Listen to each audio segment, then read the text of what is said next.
वक्फ विधेयकावर मोहम्मद अली जिनानाही लाजवेल असं भाजपकडून लांगुल चालत उद्धव ठाकरेंची टीका। वक्फच्या जमिनी मित्रांच्या घशात घालण्याचा डाव असल्याचा आरोप।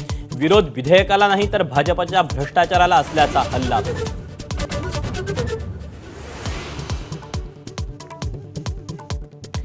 ठाकरेंच्या शिवसेनेनं वक्फ दुरुस्ती विधेयकाच्या विरोधात मतदान केल्याचं संजय राऊतांकडून स्पष्ट। तर उद्धव ठाकरेंना जनता माफ करणार नाही, चंद्रशेखर बावनकुळेंचा हल्लाबोल।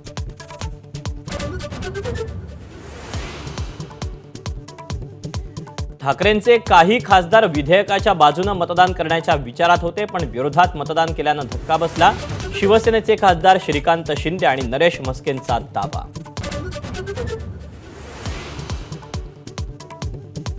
वक्फच्या बाजूनच मतदान केलं, 3 वाजेपर्यंत सभागृहातच होतो। भूमिका न मांडल्याच्या चर्चेवर राष्ट्रवादीचे प्रदेशाध्यक्ष सुनील तटकरेंचं स्पष्टीकरण।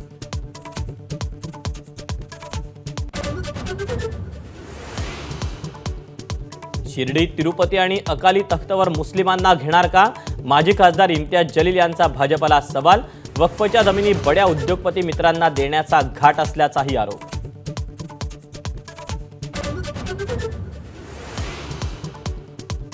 वक्फ विधेयक जबरदस्तीने मंजूर केल्याचा सोनिया गांधींचा आरोप। वक्फ सुधारणा विधेयकावर संविधानावरील हल्ला। काँग्रेस संसदीय पक्षाच्या बैठकीत टीका।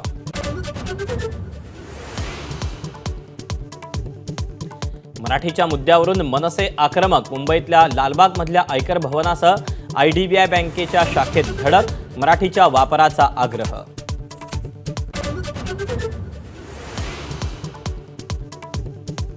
कुणाल कामराच्या यापुढील शोच्या तिकिटांचं बुकिंग करू नका। शिंदे सेनेच्या राहुल कनाल यांचं बुक माय शोला धमकीवजा पत्र।